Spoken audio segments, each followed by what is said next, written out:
Welcome to All Worn Out. I'm your host, Warren Meredith. On the show today, photographer Sean Sisk with makeup artist Corey J. Stone. They've been a team for a number of years and they do some great work. So let's get into it with Sean Sisk and Corey J. Stone.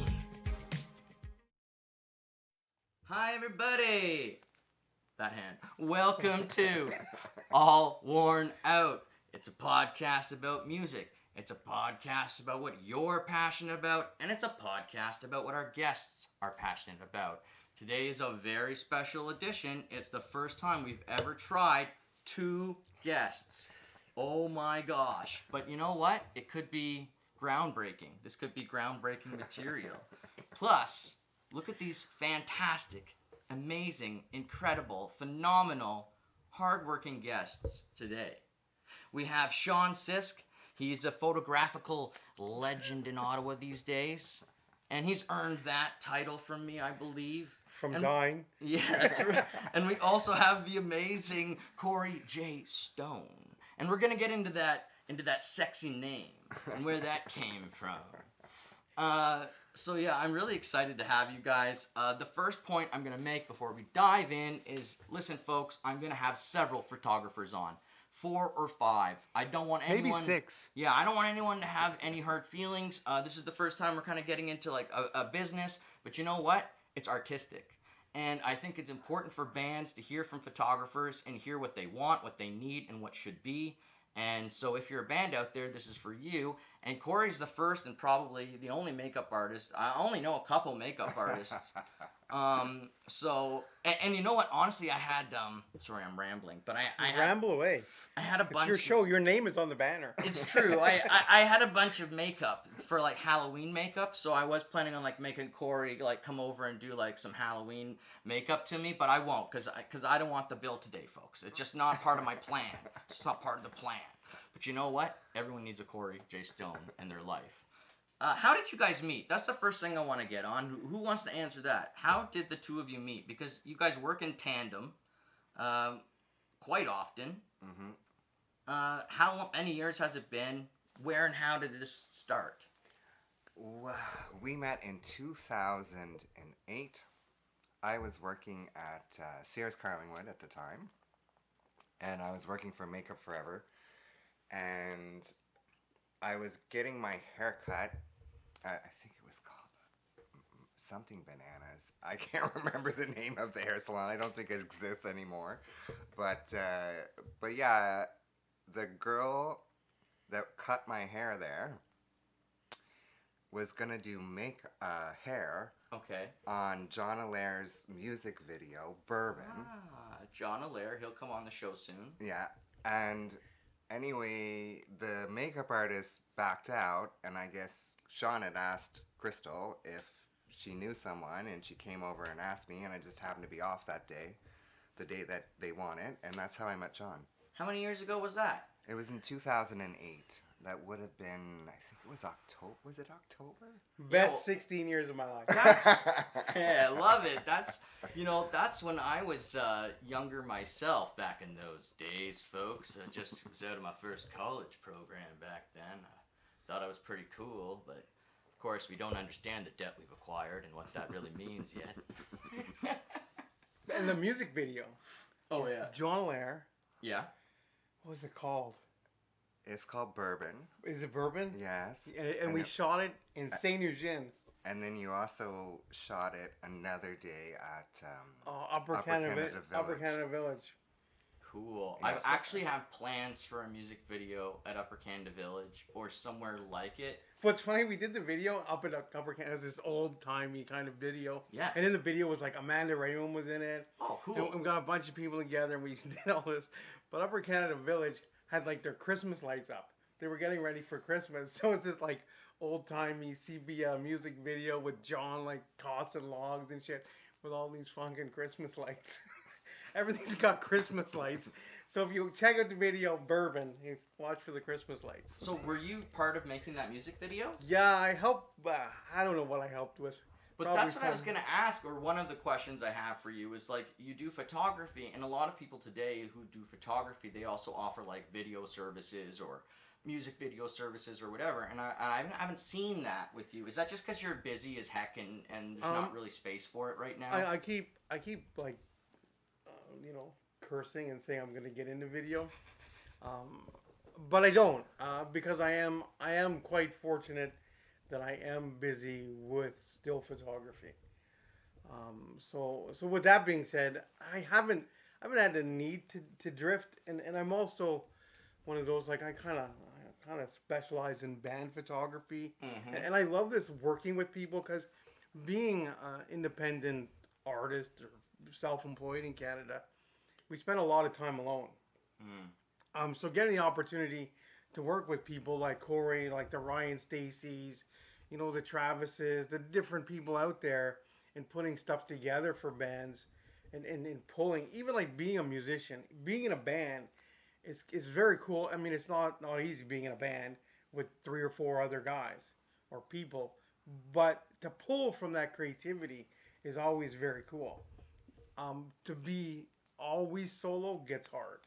Yes, and I think it's really cool that you and Corey have been like a band for all these years. Yeah. And everyone who comes on here, it's like bands that last long, that are brotherhoods. Like, you guys are like family now, and that was apparent to me at your event where we were raising money when Sean was around, but he was not conscious, and it was very apparent to everybody. For those that don't know, I truly did die.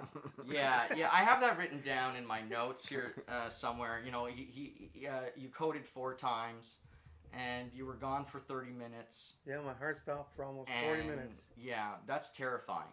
That's and amazing that you're here right now. Yeah, with it's your a miracle. brain and its beautiful functions doing what it's supposed to do, right? I mean, gosh, that's what you fear. Absolutely. After 20 minutes, I know that's something people fear greatly, So amazing. It's a miracle. It's healthcare at its finest. Doctors working really hard, and so many people. And like, I mean, I was in 2 hospitals. At one point, I think I had a team of close to 12 to 14 different doctors. The number of nurses, occupational therapists, physiotherapists, it was amazing. Yeah. The care I received was just incredible. But It was truly a miracle. And we joke. I joke, and when you see these people make fun of, thoughts and prayers. And I was never a big like thoughts and prayers before all this, but like, I can tell you, maybe it's a Star Wars fan in me, but that many people thinking about you, loving you, caring, laughing, it has to create some kind of energy. I think that goes out there, and you know what? I'm sure that's a big part of why I'm blessed to still be here. So you know what? Those little things, and I think so many little things make a big thing. Yeah. And it's crucial never to forget that. That little step is what's going to bring you to that next step. Yeah. Don't ever, and you know what? When somebody is in a place, those little things that say thoughts and prayers, that you took that time, that 5 seconds, that 30 seconds, that minute, you took time and thought of them. That shit matters. Like, don't ever write that shit off. When you're in a bad place, that stuff matters. It was a very moving We got event. deep already. And well, it's okay, because we're going to go back in time. We're going to rewind on both of you guys all the way back to the beginning. So it's all right. We're just setting the stage here. Because I got my photos done with you in last summer, and then like we found 2 summers out ago. What was it? Yeah.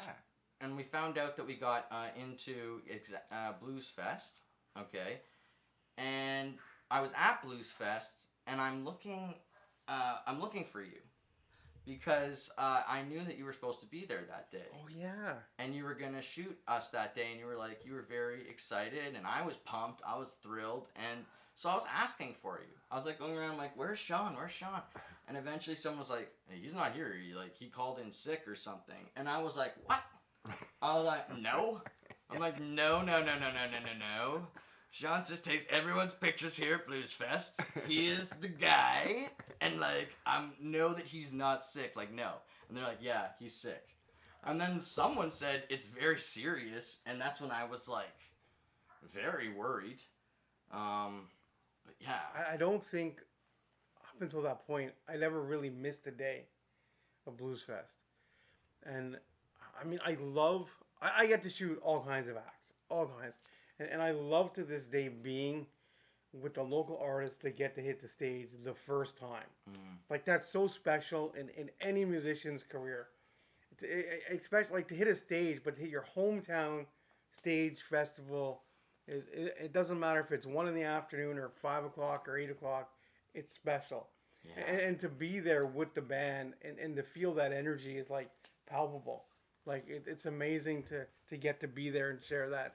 So I get to, like, vicariously live through you guys, and I get to do it, you know, a couple of times each year, which is really, really fucking cool. Yeah, it was. But I miss your show, so there's that. Hey, it's okay. I had a good excuse. I doctor's note. It was an amazing experience, and like you said, just all the little details that go into being a part of Blues Fest. Just being asked, hey, do you want a horn section? And then having that discussion with the band because it's being offered free by Blues Fest, and you're just like, do we want to add a horn section? We have our music all done on sheet music, and Alex is like, yeah, we do. Like, we can do it if you want. And I was like, no. What if it ruins it? What if it's not good? Then we get there, and we're witnessing these horn players warm up for one of the other bands, and we're like, we made a huge mistake. we should have asked for the horn players. But the whole... Hey, if Guns N' Roses can have a horn section. Oh, God. You know, Tame and Sorry could. Yeah, it was so good. And we were with a couple blues acts as well, and like harmonica player, and yeah, some people who'd been around, and it was amazing. Just being backstage, having our own trailer that was air conditioned, feeling like you're really important for a change. Because normally as musicians, we are kind of like shoved into back rooms, if there is a back room. And normally that back room is reserved for your gear, more so than you. So, you know. But yeah, let's go back in time then. Okay, so Corey, where were you born? I was born in Halifax, Nova Scotia. Wow. Yeah, I moved here in 1991 when I was almost 21 years old to go to Algonquin, actually. Yeah, so I grew up about 35 minutes south on the South Shore in the head of St. Margaret's Bay, which is the same bay that's Peggy's Cove is in. Peggy's Cove is at the mouth of the bay. I live at the head of the bay, but on the opposite shore. So about a half an hour drive to Peggy's Cove from where I live. But yeah, so that's where I grew up. I have an older brother, an older sister, and my parents. My mom passed in November of last year. Mm-hmm. But my dad is still with us, and Sorry to hear about last year. yeah. Well, thank God I still have him. Year last year. Yeah, so. it was kind of. You Thank got God 6 he's weeks still of quiet from me. Yeah. I didn't well, harass yeah, him for a good couple of weeks. Yeah, we wanted you to though. That was the problem at that point. Yeah, so I moved here to go to Algonquin, and I was going to take recreation. I was taking recreation leadership, and I did it. I did 1 year, and then I think I dropped out in my second year. Yeah, I dropped out my second year, and just started working retail full time. Yeah. I got kicked out of theater school in Toronto. I didn't drop out. I was told to leave. It was not an option to stay. I cried. I did. There was 12 of these teachers that I looked at like Jedi masters. I looked at them like Hogwarts. You know, I thought they all had magical abilities because they did. One of them was like to control your life. She was a did a one-woman show in the Soviet Union, and back in the 80s. So she could literally mind control people. She was pretty amazing, you know. And someone who worked at the farm, which was like an experimental movement in the 60s with a lot of psychedelic acid, and they were finding ways to keep that going without the acid. And so I had teachers that were involved with that, and so it was called Chi River, by the way. So yeah, combination of Tai Chi and some other stuff. So yeah, theater school was amazing, but I was too high. I was way too stoned, and it was like way too stoned. And I'm gonna have Sundance, my friend, on later from theater school, so we can talk about that more then.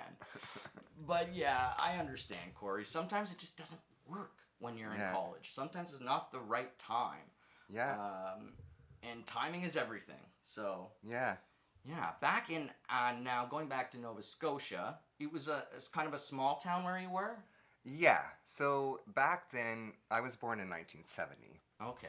He's old. Yeah. Didn't have to tell us.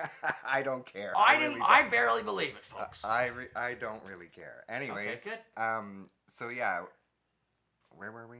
You were born in 1970. That was his age kicking in there. Yeah. And we were where? And was my brain fart? Yeah. It's okay. I do it all the time on here. It's frustrating. Yeah. So I was born in 1970, and back then, where we lived was called Halifax County. And Halifax County was derived of all these little villages, right? Mm-hmm. And so it's kind of like, it's right on the ocean. Like my next door neighbor, right next to us, had waterfront property. Mm-hmm. So, and it was in a cove called Schooner Cove. And so That's okay. Was it growing up there? Did you feel like there was anything abnormal? It sounds like a very normal raising. Like It was. It sounds like it was pretty average. There was nothing too crazy standing out. Not really, I no. mean, when you're in high school, let's fast forward a little bit. What music are you listening to? Oh, I was totally into, at that point I was into The Cure. I mean, Depeche remember, that's Mode. 1980. Yeah, Yeah. that's why I love it. That's 85, why I want to know. 88. What's the first album you bought? What's the first 8-track CD, The whatever first it might album have been? that was bought for me, I have an older brother and an older sister. My sister's almost 12, Uh-huh. and my brother is almost 8 years older than me. So the first album I owned was Casey and the Sunshine Band. Nice. That was my first album, and then I think Sesame Street or something like that. I like when he asked you what 8-track was your first 8-track. Well, no, it wasn't an 8-track. It was actual. We did have an 8-track though. My dad had an 8-track in his truck in the 70s for sure. Yeah. And the remote control that plugged into the TV and you pressed the buttons to change the station on the TV. That's badass. Yeah, totally. Welcome to Nova Scotia, 1984. So where I grew up is kind of like rural country. Like, you have lots. You're not like right on top of each other, but your neighbors are super close. When did you first decide, like, I'm good at doing makeup? When did this begin? Well, I took art all through high school. Mm-hmm. And so I had a background in art.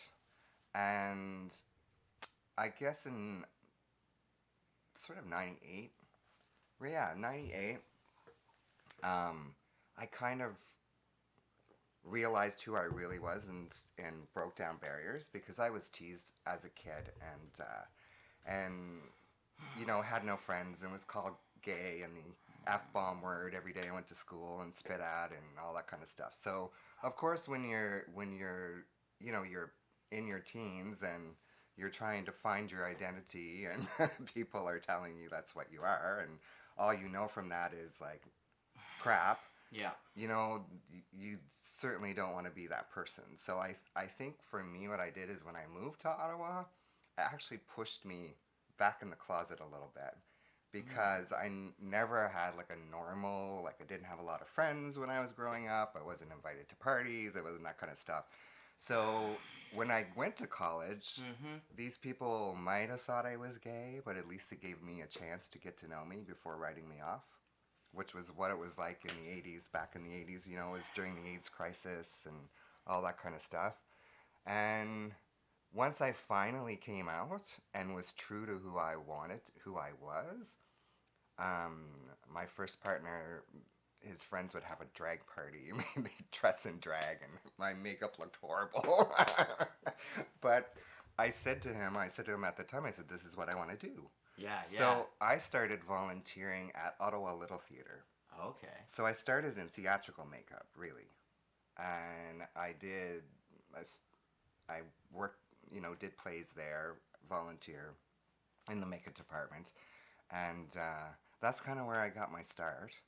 And then I went on to take a course at Barrett Palmer, which no longer exists. It was a modeling agency and a community college back in the late 90s. and then I took I took a theatrical makeup course, even though I started in theater. Yeah. I took a special effects, so like cuts You can and do bruises. zombies, for example. Yeah, zombies, all that kind of Okay. stuff. Yeah. I've been trained in all aspects of makeup artistry. Like I do makeup for photography, makeup for You know, videos, makeup for well, you're a pro's pro at this point. You've pretty yeah, much done it all now, right? yeah. Because I started in 1999. I mean, I was picked on too growing up, and I mean, for me, I took three types of dance because I was into theater. I started doing plays when I was like 6 or 7. Right. So I took like jazz, ballet, tap, but I also was a goalie in hockey. And I grew up in a small town where hockey is bread and butter. Right. So I would tell kids, Patrick Waugh takes ballet. So get out of my face. I would try things like that. I mean, I would still get, problems. I still had my mouth slashed with a hockey stick one time because they said, you're not playing. You're a short little F-bomb ginger, whatever, right? And so I've definitely dealt with that. And then I also had a lot of friends who were gay because I was in theater, because I was Right. in all these circles where it's just common. When I went to theater school, I'd say like 75% of my classmates were bi or just didn't care. Right. So I grew up in a small town where it was a big deal. People, I'll give you an example. I went to school with a kid out there, and he'd shake everyone's hand from the time he was 8 years old to say, I'm going to be the Prime Minister of Canada one day. And he'd do this to everybody he'd meet. So in high school, he was the Prime Minister of the school. Then when he graduated, he became a councillor of the township. Then he became the mayor. Now he's got 2 terms as an MP in the House of Commons. Oh wow. So he didn't tell anybody he was gay until he was done being mayor. So it was that big of a deal still in his mind, going through all that time politically. I'm not comfortable telling this town, who trusts me as a mayor, when he was like 24 years old, which was like a record. Like he was the youngest one. So where I came from, that was an ongoing issue. Even in 2000s, in the early 2000s, I had a friend. They would with the hicks, as we would call them, they'd flick quarters at people as they'd walk by. And they'd make paddles in shop class that they'd smack people on the ass with as they walk by. So I had certain friends that were not afraid to tell them what they thought, and my friend Ben would just come out and flash them with his robe, and they'd all run like little girls or little boys, whatever you want to say. And so yeah, I get it. All right, now Well, what's interesting though about what you guys are talking about is that sort of, once again, I'll be the deep thoughts. What's crazy about that is Corey and I are quite fortunate. We get to work with so many different kinds and types of people. And we kind of joke about it in that we've got this thing. I tell him more. It's more me than him, but it's a rule of 8. Most people get up and they do everything about 8 in the morning. They go to work. They see the same 8 people. They go out. They go to the same 8 stores. They go to the No Frills, their superstore. They go to their beer store. They do their stuff. They see the same 8 people that night. They go to they do the same 8 things. That's it. Same kids, the same 8 parents at hockey. And the fact that Corey and I get to see so many people. Like, we have clients that say to us, they're like, I'm sorry I'm late. I got pulled over for the photo shoot for driving while black. We have people that talk to us. We get to work with Indigenous artists that say to us that they're like, the amount of racism this way and that. Yes. We work with so many different people. We have queer folk that come out and they're like, my God, you guys are just so cool about it. I haven't even told my friends what I've told you guys. And you know what? Everybody, when they get in front of my camera, you all resort back to what that worst period in your life is. Every person that gets up on stage or gets in front of a camera, you resort back. And it's my job and it's Corey's job to get that out of you. We're part of you. You came here. We're on your team. But it says a lot about our society. We like to pretend everything is okay instead of acknowledge that it's really fucked up and there's a lot of bad shit out there. And you know what? As long as you're good to people, it really shouldn't matter what the hell you're doing. As long as nobody gets hurt. Because it's sad when these people come and say these things to Corey and I. It's Like, so frustrating. Like it's sad that our little town, Ottawa, that this shit goes on. And a lot of people don't believe it does. Like, we get to see it and hear about it, honestly, daily. Like, you hang out with guys that have long hair and ripped jeans. There's, like, a bunch of hippies. Get a job. Like, when you have long hair, you hear that shit all of the time. Yeah. Yeah. Like, yeah. oh, are you a musician? No. Oh, Get a gosh. real job. And it's Oh, sad, man. the amount of Yeah, there's a lot of silly judgment. That there's a goes lot on. of judgment. Like, I mean, in the 80s when he grew up, if you had, like, what was it, your right ear pierced, you were gay. Like, Right. if you had the Oh, wrong color I was shoelaces. told that when I got my ear Like- I got my ear pierced at 7, and I remember them being like, "Oh, not the right ear. Don't do it in the right ear." And then I remember meeting people later on who had both ears pierced in, and they were ladies' men. I'll tell you that. They had double diamonds in their ears, like big ones, and I was like, "Oh, damn, that guy was wrong." Don't you wish, looking back, man, I wish life was as easy as just piercing a hole in my ear. Oh yeah. Like, oh, man, if I could just totally. define my life by a piercing, Oh yeah, totally. man, life would be better. And it was funny, when I got my ear pierced when I moved here in 1991. And I got my right one done. Or my left one done because of that. And see, folks, this is frigged out. This is and- messed up. and then I let it grow over, and then I guess in 2005 I went and got both Good. my ears pierced again. Yeah. And yeah. But What year did you get yours done? the first time I got it done was in 91, and it was like at Ardene's Oh, where yeah. they have the gun. And Yeah, I got Oh both. yeah. Oh yeah. Yeah. I got both definitely. of mine done back when I was like, I don't know, like 30 years ago. Uh-huh. And I think at one point in my high school, I was like one of 2 dudes with both ears pierced. Oh yeah. I got. Like, it was- I got it done because my sister was scared. She was a little girl and she was scared. So mom was like, "If you do it, then she'll get it done." And so they tried to do it with the magnet, with the fake one, and my sister didn't buy it. She was like, "Not real, not real." So they did it for real, and then after that, I can remember all the time people growing up asking me like, "Oh, does that mean you're gay, or does this mean that?" Like, because in a small town of 1,400 people, Right. I was a weird one, and for me, it would have been easier for me to be honest, to have been like, "Yeah, I am gay. Get the hell out of my face." It would have been way easier. But instead, I was like this straight guy who just didn't give a crap. I was super artistic, and I still am. And I still love the masculine and the feminine. And I don't really understand how any male artist can do their job without thinking about that at least a little bit, 100%. And that's 100%. that's totally cool what you just said. Like, as an artist, you really need to see the female and the Yes. male.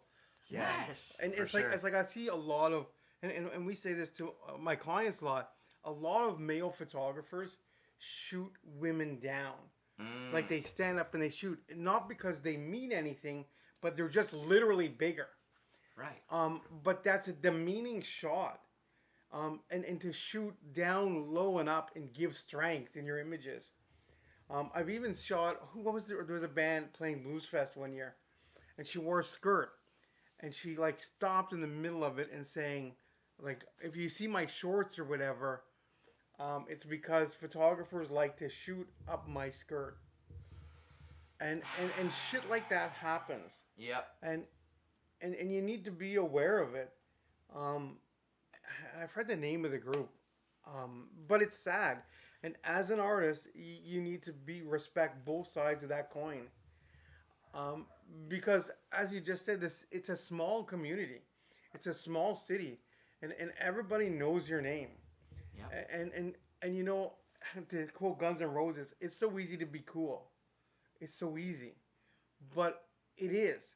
But you need to be respectful. Anybody can be cool, but you can lose it all in just a matter of like one dumbass fucking decision.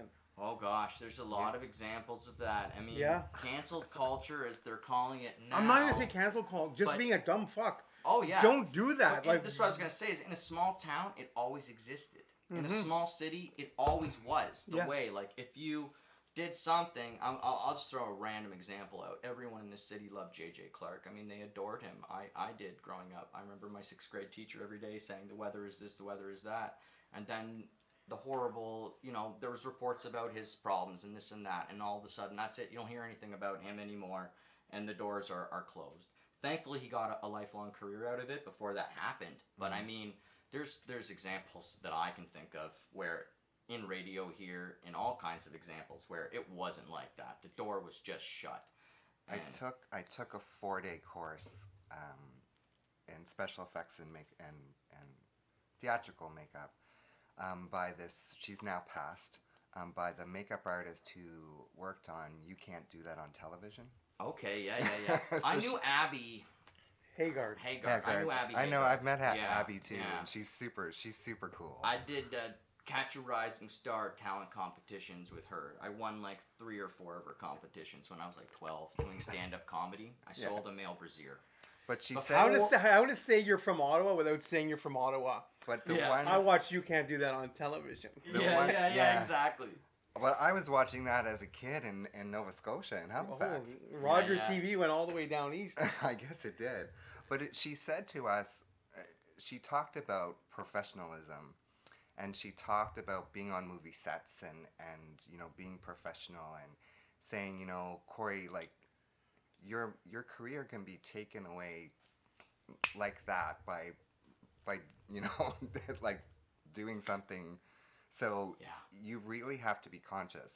Oh yeah. And I think, you know, out of honestly that hour talk about that and that stuck with me, so like it was worth me taking that 4-day course. Like even that piece of advice, like, you know, you have to work hard, but it can be taken away just as quick as you know, even quicker than how you got there. You need to respect it. Yeah, you totally need to There was a respect. process to get there, and it can all come apart if you don't respect that. And you know, I've been doing this photography for a long time in this city. It will probably amaze you at the number of photographers I've seen come and go.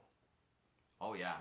Well, that's gonna be one of my questions for you in a minute. Is about this. So, let's take you back in time. What's the very first song you remember that's popular music impacting you? So I always... Born in the USA by Bruce Springsteen. Okay, yeah, That was yeah. a great one. Cool. Yeah, So I remember even going to Kmart and I got the T-shirt, like way back, and I like wear it all the time. It How was- old were you?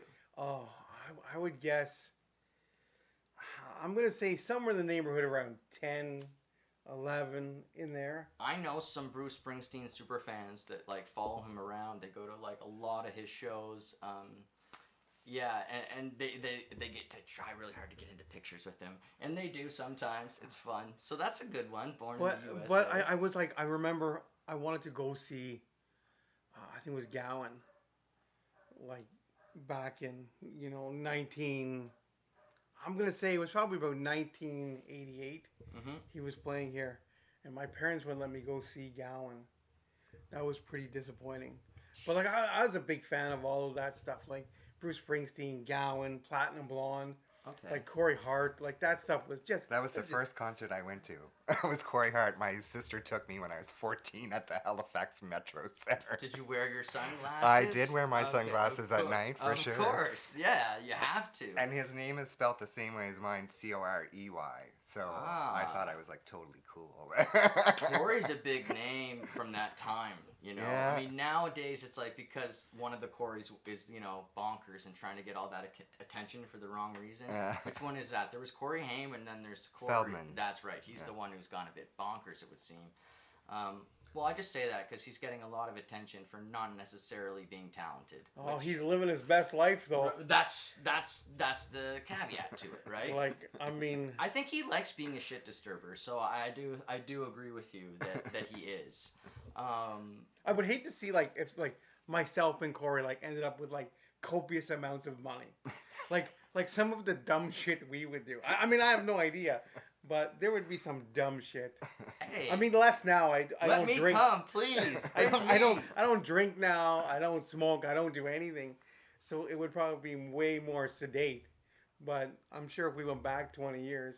Okay, so you're in high school, and I was reading on your bio that your nana, she gave you a camera when you were very young, Yeah. and then you would steal your dad's camera when you were like 10, and he would find out obviously because he had to go develop those photos, I'm guessing. And, Yeah. right. I mean, that's not a Blocks, the Billings Bridge. good. Yeah, exactly. I mean, I used to love shooting my buddies, like my friends, BMXing. and skateboarding. You know, I had hopes and dreams of becoming a BMX photographer, but So this is right before skateboarding is about to take off, do you think? n- yeah, I would say it wasn't quite the Tony Hawk era. Yeah, you're right Like it was before just that, a little I think. before that. Yeah, yeah. And then I did do some of it, like you know when Skateboarding was huge when I was a yeah, kid. like in the When I was a '90s. kid, it was huge. But in the And I '90s, sucked. and then like I turned 15 I in sucked at all 1990. sports except for soccer. That's the Hey, only there you one. go. But in 1990ish, like you know, I was 1990. I was just turning 15, and your friends sort of trend, like they transfer from skateboarding and BMXing to like bands and guitar, and that stuff. And I always like I grew up with music all the time. Like we were always listening to music in my house. My parents Yeah, me owned too. all kinds of LPs, and I wasn't quite an 8-track LPs and cassettes. So I had a lot of musical influence in my life, but I always really took to like I really liked the artwork in albums. Mm. Like Me too. I like- think too. everybody does. It's like one of the big missing pieces right now is the liner notes. Yeah. And the hidden photographs. Yeah, and Yeah. the that hidden you tracks. only got in the album the artwork. cool stuff. And if that- the words were in there, that was super Oh cool. yeah, man. Well, when It I was got like a book. cassette tapes, I was in cassette Yeah. tape time, and Yeah, I always wanted me to too. fold out lyrics, you know. Yeah. And if it didn't have it, I was pissed. If it was just the cheap in one picture thing, I Yeah. was mad. But yeah. Yeah. See, I can appreciate that. I was right at this juncture in time where everything changed. So when I was in grade 5, it was 1998. And so that's the year of the ice storm. That was the year they really started dropping the internet on us as kids really hard. They were talking about reduce, reuse, recycle every day in school. They Oh, wanted... no. They started doing reduce, reuse, recycle like back in 1980. Yeah, we just they still were aren't really still- good. they were They've been still pushing running that for years. Gosh, they were, oh, you're a green school, now you're a golden green school, and, you know, whatever, you're platinum now, that's, you know, they were already getting us onto the pyramid scheme when we were Hey, very don't you young. love? See, like we've all been taught reduce, reuse, recycle. Oh, yes. Every one of us Oh, can. yes. And when you walk your dog, you like look at the recycle bins because like there's nothing else to look at, Yeah, and you're like, holy! It's amazing how incredibly like handicapped people become when they get to their blue bin. I don't know what goes into it, and like you see shit in the recycle bins, it's all mixed up. It's like they get wasted and try to recycle. yeah, it's true. It's true. And I remember Netscape and Yeah. the teachers taking us to the teachers lounge because they had one computer there where we could actually use the internet properly because all the others were like IBMs that were not Yeah. ready for the And internet. people, and when you had your school class, remember this? And somebody would always take the ball out of the mouse. So Yes. you had to go to use your mouse, and there was no ball. I in had the mouse. typing class where Yeah. we just typed on a little keyboard. There Now, was was that no, a typewriter or an actual computer? It was a little keyboard that had a screen like a calculator, and so you could Oh. just see the letters going by. So it was just designed to teach us like home row. I actually took typing Me too. on a typewriter. I got up to like 36. I could do 36 words a minute. Yeah, and even like when I told some younger people on this podcast about like picking up the phone, my mom picking up the phone, I was trying to do internet gaming when I was like 13, 14. And I'd be like, Mom, my friends in Texas are gonna be pissed. Like, we are playing a clan match right now. And it would make that awful dial tone sound. Gregory is from Germany and he's staying up right now late to play with me, Mom. Like, what are you doing? I don't care. I'm trying to speak with your grandmother. And so yeah, kids don't get that at all today. They don't understand. Well, when I went to whatsoever. college, we still had the floppy disks and shit. We didn't really have. That was in '91. I was fortunate enough. I'm right at that juncture where I was one of the last groups in high school to get to take a photography class where we developed our own pictures, and we had a black room or a dark room, and it was a cool experience. I wasn't the best student ever, folks, in anything. But anyways, I did have a lot of fun in that class. Seeing the pictures like come to life in Yeah. that moment is very magical. And at the time, I was like very hypnotized by that for sure, We did photography in my art class too. I took it in college for Algonquin. Mm. Again, it was great for helping you to learn to frame and see things a little bit differently and start thinking about lighting and all those details that come into it. So in school, were you Want to hear my photos? I took photography, and you know what happened when I took photography class? What? I failed it. Like I said about getting kicked out of theater school, folks, sometimes the time isn't right. And also sometimes Or I just got to pay more attention and do what the teacher told Tells me you to do. to. Instead of wandering off and shooting your Okay. friend's band or doing other... eventually did you do the things that she said? Um, Or was she just off? I failed grade 10 photography. Oh, okay. And then I took it again, like, I don't know, and I ended up passing. But I failed not because I couldn't do it, but it was so basic. Like, you know, I don't know if you remember, you'd be in the darkroom, you have to do, like, when you'd print, you'd do, like, 2 seconds. Yeah. You do test strips. Yep. And shit, and, like, my classmates, I'm like, for God's sakes, use a contrast filter. What is this? and like, you know, I'd be going ahead and doing stuff, and, you know, the teacher would be like, this is developer, stop bath, fixer. Like, for God's sakes, just put the damn photo paper in the developer. So that's why I failed, because patience has never been my virtue. I failed grade 9 math, but that was the first That's time. different. That was the first time I failed anything, and it was academic, and I always took academic. I thought I was a nerdy kid. Well, people just assumed I was. Didn't matter. I'm a ginger, and then I won like several chess championships. So I don't know why they thought you were that cemented it. dancing, chess. I know. I know. I a wasn't. goalie. I know. I was weird for sure. There's no denying it. But in high school, you're taking these pictures. You're in the dark room. What else were you passionate about, or were you just always hiding away in the dark room? You know what? Truthfully, I always was in the dark room. I always had a camera. I was always shooting something. I mean, I started doing a high school yearbook. I would shoot the fashion show. I would shoot. By 17, I was shooting weddings. Okay. When I was about 17, I got into co-op, and I got a placement with. I think the first one was I got on with the Ottawa Sun, and I got to do stuff with those guys, and then I got a placement with BGM Imaging. So back in the day, that was a giant darkroom, like commercial lab in the city, and Wow.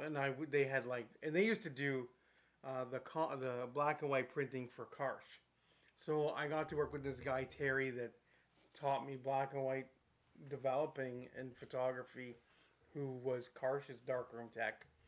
So I got to do that for a number of months, and then I ended up working with Richard Demeray, who was a huge commercial photographer in Ottawa for years, and he would do all kinds of stuff. So I got very lucky with these placements, and I was always sort of like most artists. School was never really my thing, and I got on with these places, and then I just sort of I knew photography just. Yeah, and I think you'll both get it. Like, just got it. I could just do it. It held my attention, and I could, and it was always different, and it was always changing. And I just kind of took off and started shooting friends' bands, and just sort of went from there. When did you find Guns N' Roses? I probably found Guns N' Roses in my music stuff, I would say between 88, 89. Right. See, I always joke I had to accept very early that I would never ever be the best short ginger vocalist in rock, and that role was taken. And you're not quite as spicy as that one. I can be, but I just never. I wasn't surrounded by the same things he was in that time. I believe, like he was surrounded by strippers and cocaine and all these things. Although he says he didn't do it, which is fine, but he was surrounded by all this stuff. And what I like about him is he says like he'll talk about mental illness. That really impacted him. That's a big part of my life story as well. He was very real.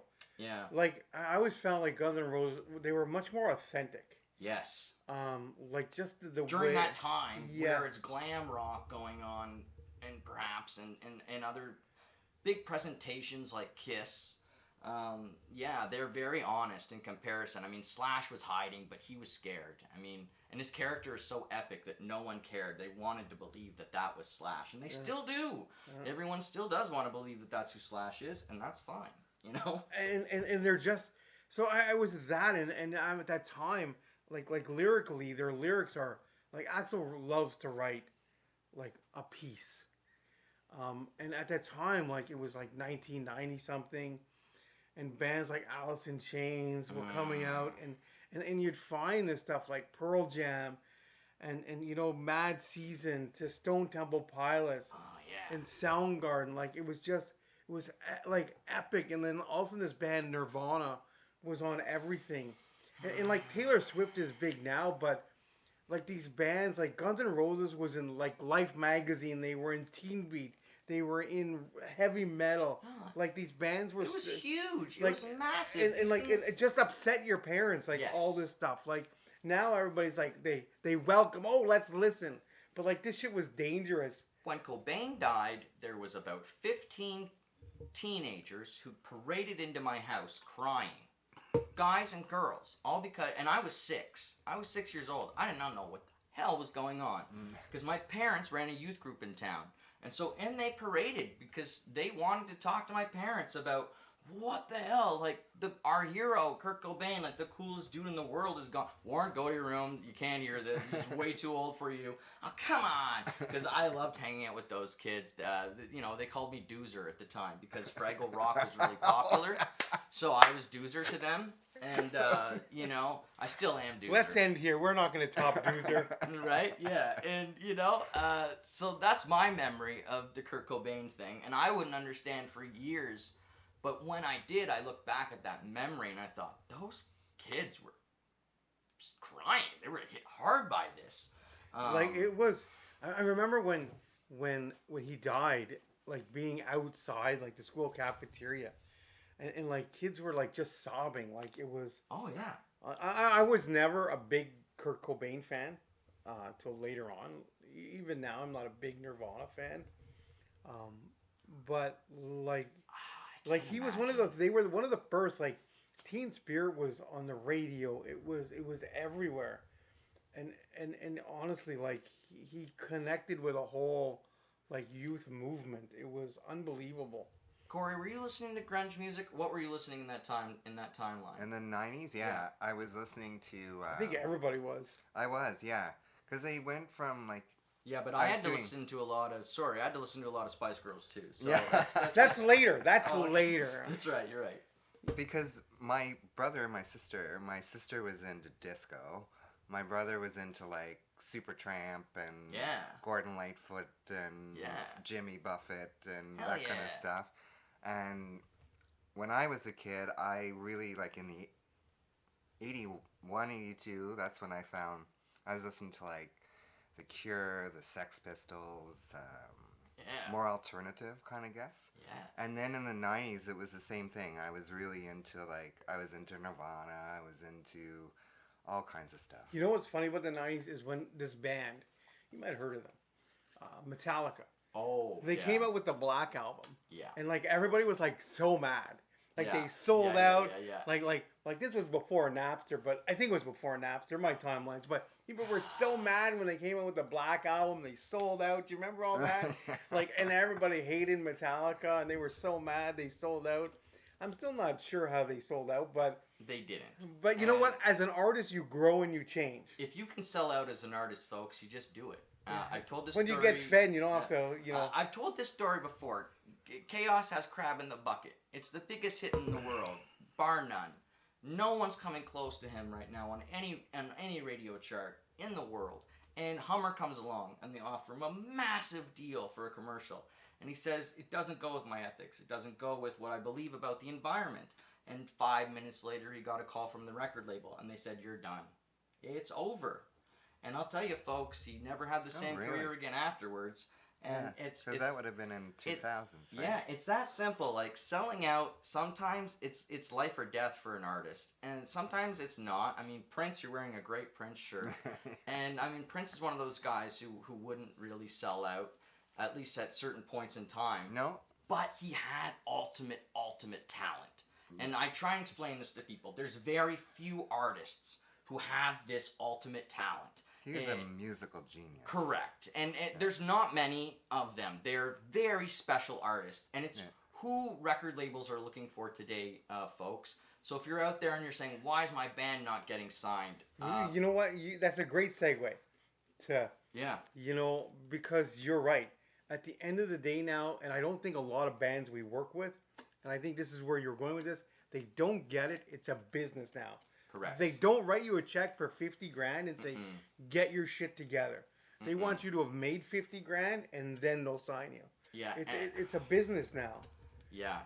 You really have to have already done something to get their attention. And you have to do it in a very specific way. I know people who did it and they went around the record labels. To every rule, there's an exception. Right? They went around them. And then the labels said, oh yeah? Try and get a tour. Try and do this. Try and do that. Because yeah, you got millions of Spotify plays because you outsmarted us. But now we are going to show you the other buttons we control. So you do have to play by these rules. It's kind of... And it's like, I'm going to talk about... I'm going to get off this for a second, kind of go with what we do. What Corey and I do, and like you said, Corey's a makeup artist. What we do when you come to your photo shoot, and I've had bands say this, they're like, I want to look like me. No, you don't want to look like you. You want to look like a rock star. People have limited amounts of money. Yeah. They don't want to go and see a band that looks like the kid that's playing in the garage door next to their house. Unless you're as good as Ed Sheeran. Quite frankly, he annoys them. Yeah. You're annoyed by that Yeah. kid next door. Yeah. Like, in Corey, when we do a photo shoot, Corey's job title is makeup artist. But Corey does so much more than that. A lot more. So much more. And from clothing to helping you with your jewelry to your hair. Most dudes, and you can see the women when I say this will shake, most men have terrible skin. And they don't know how to dress. Their clothes don't fit properly. Their nose is a different color than their chin and their cheeks. And there's a lot. When we shoot, and I shoot you at 50-some megs, and we build this together, you're investing in your band. You're investing in you. And if you want to take 15 or 20 bucks for a concert ticket, you better look like you're fucking worth it. Or you're not doing anything but ripping off your fans. And you need to put that shit together. Because right now is a really shitty time to be a musician and an artist in this country. People, as much as everybody's on the internet and saying that the pandemic is over and all this shit, it's not fuck. Go out there. Yes, 30,000 people showed up for Jelly Roll in Shabuzi. But Shabuzi has the #1 song for a number of weeks. But go to a club, go to a bar, and very seldom do you see 75 people at a venue now for music. People in this city won't book tickets. They want an act that's going to be a night out. It's got to be an experience. When Jelly Roll first charted in this country, so did I. And that plaque there is proof that I charted ahead of Jelly Roll, folks. He was number 37. Sorry, I've got that one feather. You know, I've got to wave. Hey, take it. Got to wave my feather around. But yeah, so... Great points. And I'm always going at bands, you need to invest. Bands are always coming to me all the time. Why don't I get this? Why don't I get this? Why don't I get a show with you? That's the most frustrating question, folks. I'll answer that right now. Because I'm trying to open for bigger bands. Just like you are. So it's like I have to limit my Ottawa shows to a very small number. Otherwise I oversaturate my crowd. They're not coming out anymore if I overplay. So I'd like to make those count, you know, and you have to think business-wise. If you're a young band, think about drawing your own. If you can get a crowd going in the beginning. Let's use an example. If I'm booking you for Overflow, for those who don't know, I book the bands for Overflow on indie nights. Don't book a free show at Overflow and then book a show the very next day at another local brewery. Huge no. Don't do that. That pisses both of them off. You're going to get told by both venues, never do that again. Don't. And they probably won't talk to you anymore anyways.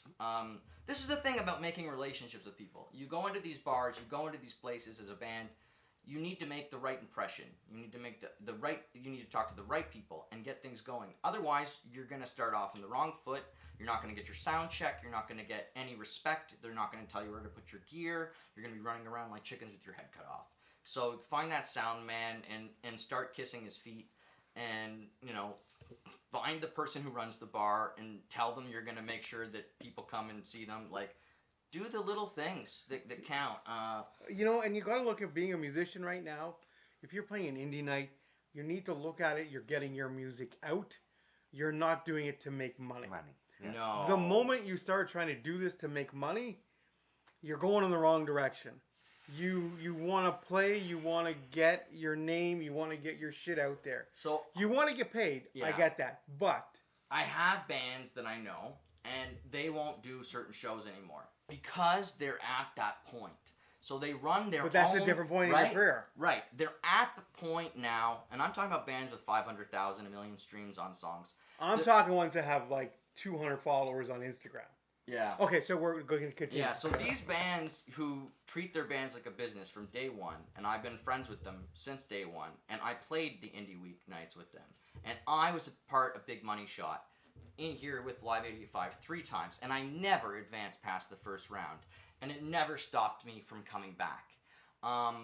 I loved every experience like that I had in my first 7 years. Going to Zaphod's on a Monday night, having my set recorded, was huge, Tom. It was just a massive help to us. And, so, yeah, I can think about these moments, about the indie nights, and how important they are, how important open mics are. Hey, you want to know how good your song is? Go take it to a packed open mic. And you're going to find out if that song has any weight. That's how I found out about several songs. So, oh, this is better than this song. At least this room says so. It's like I tell photographers that are up and coming, don't listen to what your mom and your friends say. Your mom and your buddies are always going to tell you, that's a great photo. Mhm. That photo's awesome. No, it's garbage. Get out there and think your shit is garbage. And if your friends think it's good, look at it again and find garbage in it. You're not going to get better if you think it's good. Get out there and get hurt. And get tough skin, because the moment everybody starts telling you you're amazing, you're Taylor Swift. Well, if you And believe even it. then, the amount of shit that woman still gets is ridiculous. At that level, she really is amazing. And that's what I respect about her, is I know with her schedule and with her workload, she really is an amazing artist who, deserves people's So let's tell them, come and see me, email me. I book for indie nights at Overflow. We put a package together. We don't pay the most, mainly because we don't get more people. Mhm. We don't sell tickets. It's a free show. You get food. You get drinks. Okay, well, that's a big deal. We have an actual green room. Mm-hmm. We have an actual stage. And if you ask me, Overflow might have one of the best stages I in would Ottawa. agree. I would agree. I've been telling people this. One of the And best the- and the- stages and and the- sound systems. And the sound is by Jeff McNeely. So good. Jeff is amazing. He's an amazing dude. Yep. And he's a better dude than sound guy, but So he's an cool. amazing sound guy.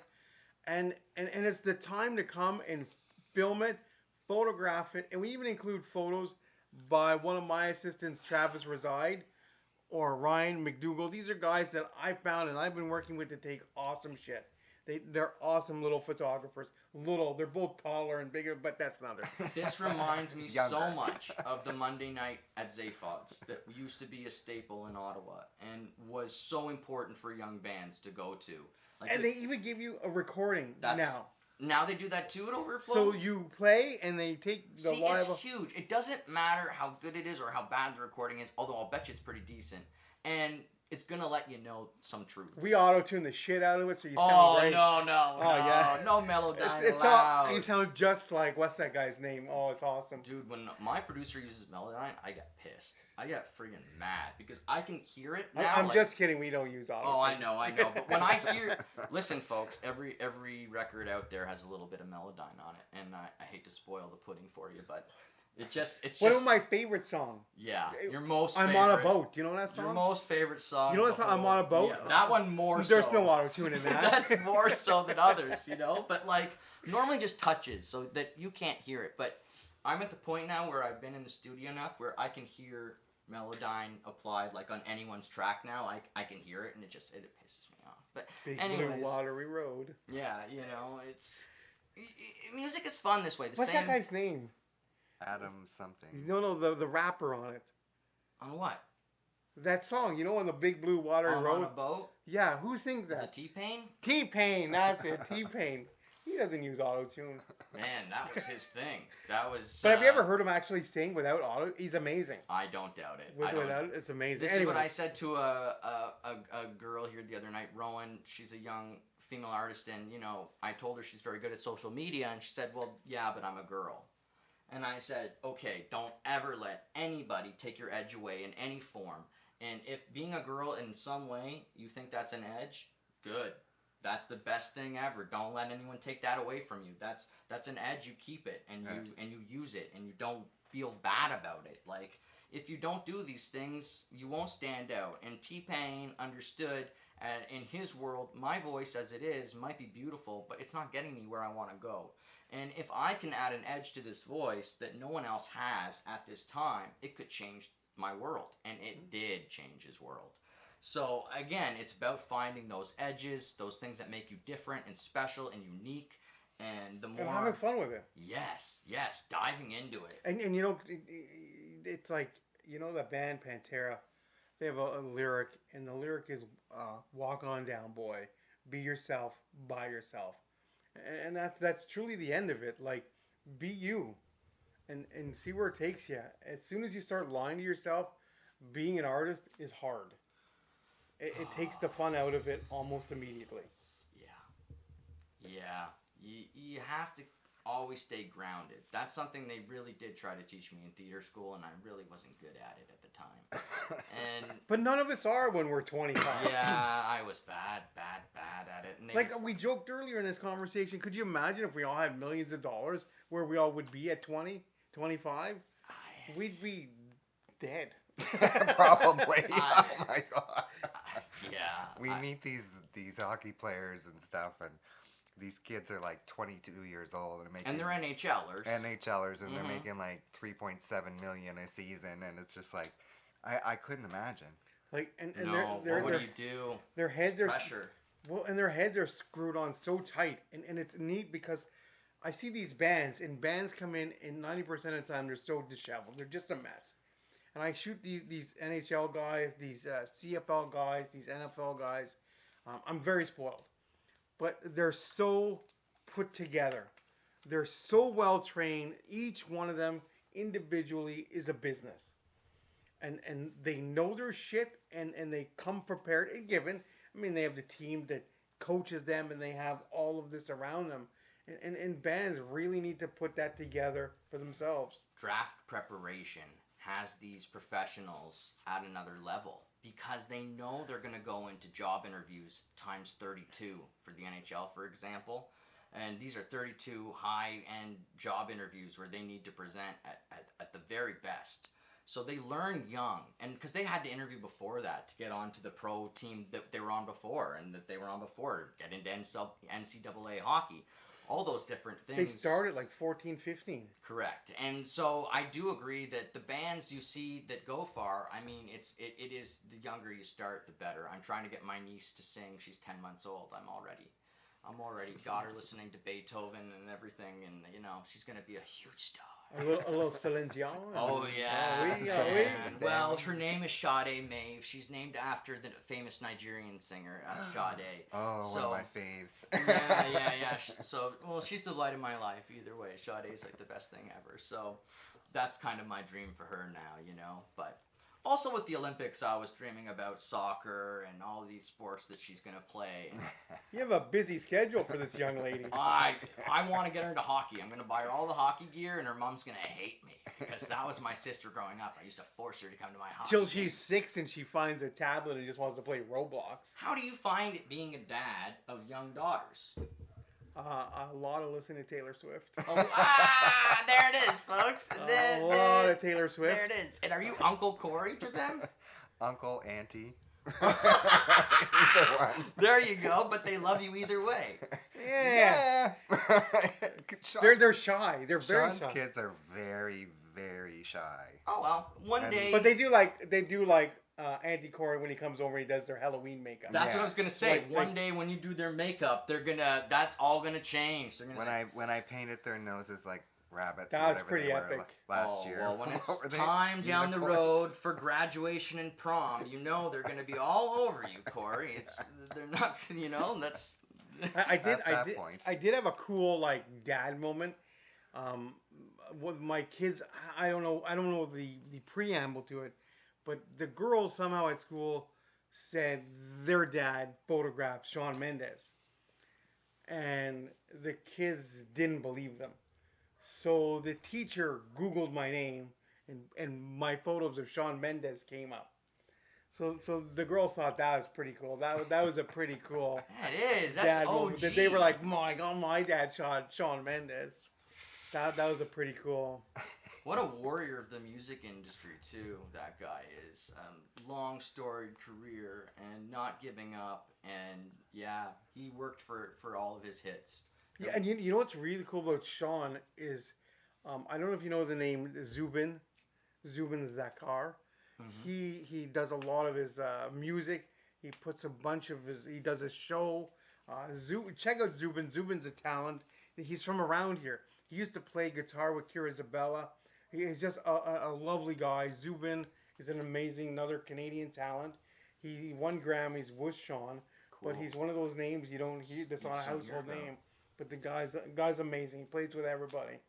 Cool. And there's so much amazing talent. A lot. And I can't stress enough for these musicians, like, you know, get your shit together, you know, come up with something, put it down, you know, work with people you trust, and find people. Ask about all the photographers, ask about makeup artists, ask about sound people, because I mean what's amazing is the home computer is everywhere. Yep. And everybody's gonna give it a whirl.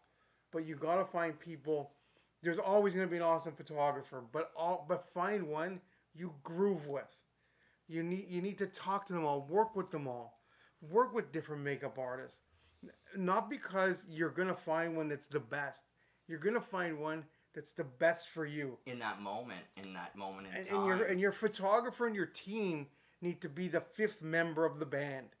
That they get it. And there you go. You said the word team. If you're in a band, remember that you're also in a team. And your team members are going to go outside your band members. And the more your team is constructed better, the further you're going to go. So that goes from manager to photographer to producer to everything you can imagine. Promoters, makeup artists. Keep building your team. And don't be afraid to have multiple people from your team, because I'll tell you about photographers from my angle. It's the fact that all the photographers have different styles. Mm-hmm. And I never get, like, if I go with one photographer, I know in my mind now, like, oh, I'm going to get this style. Because I go with 3 or 4, and I'll go, I know what I'm going to get for this. Oh, I know what I'm going to get here. I know what I'm going to get here. And they're all applicable for different things I want to do.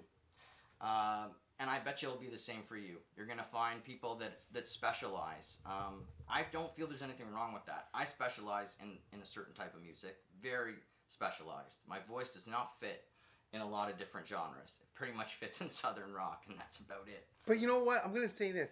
Artists are sensitive. Oh, yes. We're a sensitive bunch.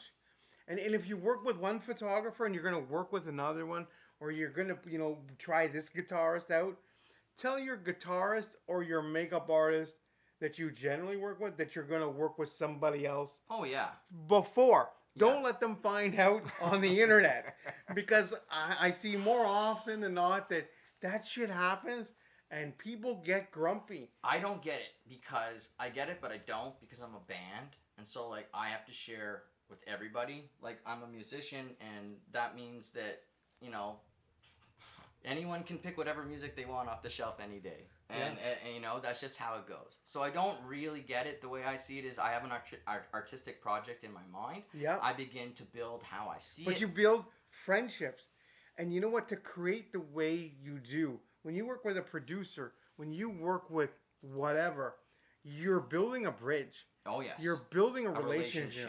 Yeah. And to build those relationships, you get close in a short amount of time. It's true. And you burn that wick really fast. It's not good. And then when it comes to an end, it doesn't always end like amicably. And it's not a bad thing. It's just the part of being an artist. Like when you're on as an artist, you're on. Yeah. But when you're off and that comes to it's emotional downtime. When you do a big show, the next day is almost depressing. I just stay in bed. Yeah, because it's such a high, Oh yeah. and then you come down so hard and so fast. I generally don't sleep after a show. That's just not possible. It's like I'm amped. I'm ready to do another 2 or 3 shows after an hour. I need about an hour off after that show, and then my body and my mind is like, well, let's go again. Let's do it again. And you don't want to go to bed. No, I can't. I can't go to bed. My mind is just, and I'm recycling through everything that I did, ups and downs. I'm trying to let go, trying to say, oh, well, you're not getting it back. This moment's not coming back, so you better let it go. But be aware of it. I'm always telling myself to be aware of things because I've dealt with harsh criticisms at different points in my career, and I think you need to do that as well if you want to be an artist and be happy and accept rejection. I did the Sens game. It was a dream come true. I got to play 3 original songs in front of 9,000, 10,000 people. That was one of the ballsiest things I could have done, and I'm proud of that moment. I'm freaking proud of that moment, but it doesn't change the hate I got when I went home and I had the first 130, 300 messages to go through, and a quarter of them are not nice and quite mean. To be honest with you. Now, what made me feel better about it going on was like 90% of these comments came from musicians. So that automatically makes me go, I don't care what you say. You're a musician and you're upset that you didn't have this opportunity. I get it, but I don't really care. It's when someone's just a regular person and they say, that guy can't sing. Oh, fuck, that hurts. We actually get, like, I get comments and I get emails, like, you get shit. Like, people really feel they can share whatever the fuck they want. But what's interesting about that is, and I mean, it does hurt, but oh yeah, and it's hard to balance what's shitty and what's good, because we'll post up on Facebook and get 3 likes for something you're really proud of. It's something else you'll get all kinds. Yeah. But you know what? For me, that fundraiser at Overflow, to see that many bands, that many musicians, that many people I was lucky enough and fortunate enough to photograph, and all those people, all those friends, all those people, my family, people I didn't know, that all showed up at Overflow that day in August, and to wake up and to be in such a state I was in, I mean, that totally was, it disregarded all of that shit. And when it really mattered, everybody fucking showed up. And you know what we do in this age, get suckered into our likes and our comments on social media. But man, when my family, when I needed it, this city and this music community was unfucking believable. Like, yeah. Well, you're also very well known, and you know what, Sean, we give back to the community a lot too. And if you weren't that type of person, you might not have got all that love and it's true. support. So it being cool can help out, folks. It can really help you when it's you're down. a testament to Yeah. what you give back to the community too. To your character and who you are. And Yeah. Gosh, thank you so much to both of you for coming on today. hey, man, thanks for having us. I could talk to both of you all day and all night. Anytime. I'll come back for part It's 2. over already. Please do. Like, it is because, like, I don't want to keep you more than the hour, and we've already gone over 13 minutes. I'm giving you 5 more minutes. Ask us each 10 questions. Go. Oh my God. Okay, I'll do one more question each. Okay, how about this? Okay, so my question for you, Sean. Okay, me. First for you is, do you have any vivid memories from your coma, from not being here? Anything at all that you could share with us from the other side? Sort of. My coma was drug induced, so it wasn't like I bonked my head and I was heavily drugged. But I do have like weird periods, I think, as they were like I was coming out of the coma. So I have and they're fading as time goes by, like a dream, Right. when you wake up, you remember by noon, you have no idea. But I would in my consciousness, or my weird conscious state, I ended up like putting some of my nurses I would recognize people, but they were like in my little head world, not in my real life. My mom said something similar when she was on a kidney dialysis machine.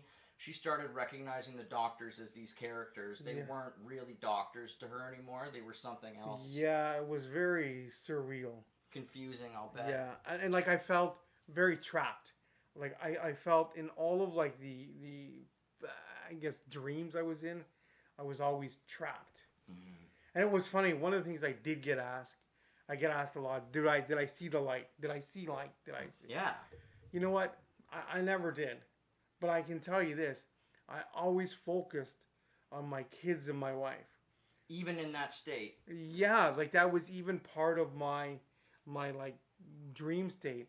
So I Mm. guess, and it's sort of a thing I've taken forward is, you know what? It's where you and what you place the value of the light to be, is if you're seeing the light. And you know it's very cathartic to talk about all of this. And the other thing I would leave you with is, you know what? I'll never have a bad day again. Mm. Mm. So find what your light is, and you'll see it. Powerful, powerful stuff. Dying does that to you. Yeah, but that's what I wanted to get at. And I mean, the thing about the white light and what makes it so interesting to me is that you said that you were with your family the whole time. To me, it just sounds like you never left this place. And to me, your mind was never at any point willing to leave here.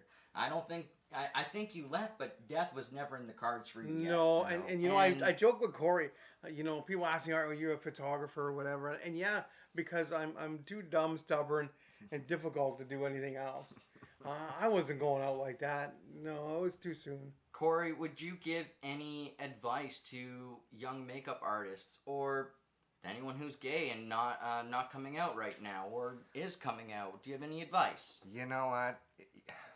Like, looking back at it all, it's just like, I wish I would have had the support, I guess, as a young person.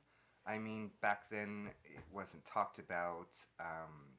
You know, there wasn't support for me being gay in the 80s. And, you know, now, just, I guess I stopped myself from being who I wanted to be. And in a sense, that kind of messed me up a little bit, I guess you can say. Hell yeah. And it's affected me in my, you know, adult and coming to terms with who I was and who I am. So just be yourself. Yeah. And have no regrets. And just be who you want to be. Like, when I was a kid, I wanted to be like, I wanted to do hair. I wanted to be anything artistic. It was always super artistic. I wanted to be a dancer. I wanted to be a singer. I wanted to be like That's right. all this stuff. And it was always artistic. Always, always. And I kept myself because when you don't feel, like when I didn't feel, and back then, you know, and that time, it was a different time growing up. I grew Yes. up in the 70s and the 80s. So it was a different time, and your parents are like, oh, you can't be an artist, you're not going to pay the bills, and you're not going to do this, and you're not, you know, oh, don't be so foolish, you're never going to be famous, so you can't sing, or like, just, no, be who you want, and, you know, hopefully you'll have parents that will support you in whatever you want to do, and not try to make you, you know, they want you to be a doctor, so they're pushing you to be a doctor, but you don't want to be a doctor. Like, you know, I just wish back then I would have had somebody to tell me that it was okay to be who I was. And it was okay, like, I wasn't different, and I wasn't, you know... There was nothing wrong. And there was nothing wrong with me. There was nothing weird. There was nothing No, off. I Everything mean- was 100% cool. Yeah. And what was wrong was other fucking people. Yeah. And that's why I'm going to finish this today by saying empathy, folks. Yeah. Have some empathy, have some compassion, and have some joie de vivre. Mhm. Love your friends. Tell your friends you love them. Yeah. Yeah. Get Tell out your friends there. and give your and you Yeah. know what, like give your buddy a hug. They need it. Yes. Yeah. You know, tell your friends like you're right on. Yeah. You know, When So, Sean- so big. Sean got sick on last July on the 13th, and then I went to see him like a week later, and he was hooked up to all these machines and everything else, and you know, just seeing my best friend, my colleague, like my brother from another mother, really. Like, You're gonna get upset now. He was shaking the night of your event when we were all taking turns going and giving him love, and that was one of the main concerns that night was Corey. No matter who I spoke with, they were like, "You spoken with Corey? Yeah, okay, yeah." Okay. And I don't think you were alone very much that night. Because No. we were all making sure we knew, and gosh, I think I saw your wife there, but I never met her before, but. No, Again, she was homesick. She was homesick. The twins were sick, and Aaron was sick. Okay. For that, like, so 2 good. weeks, It All right, was- good, because I it was was gonna say his it felt dad really and me. bad. His dad and me were there to Okay, represent. yeah, I remember that. Okay, good. Okay, folks, thank you so much to Sean Sisk, to Corey J. Stone. If you want to get headshots, if you want to get pictures done, I do recommend them. And like I said, if you're a photographer I work with, don't be hurt, please. I'm gonna bring you on too. You're already booked most likely, so don't cancel the booking. I love you too. He just was worried about me. I died once. He didn't want me to go over. Everybody edge soon. picked it random. Everybody, I just gave people a picture of my calendar and I said pick a date. So it's all random, folks. But yeah, thank you so much to Sean Sisk and Corey J. Thanks for Stone. having us. Yeah, thanks for having us. Great Appreciate it, stories, thank you. like really good. And thank you for watching at home. And we'll see you next time on All Worn Out. Bye bye, everybody. See you, folks. Bye.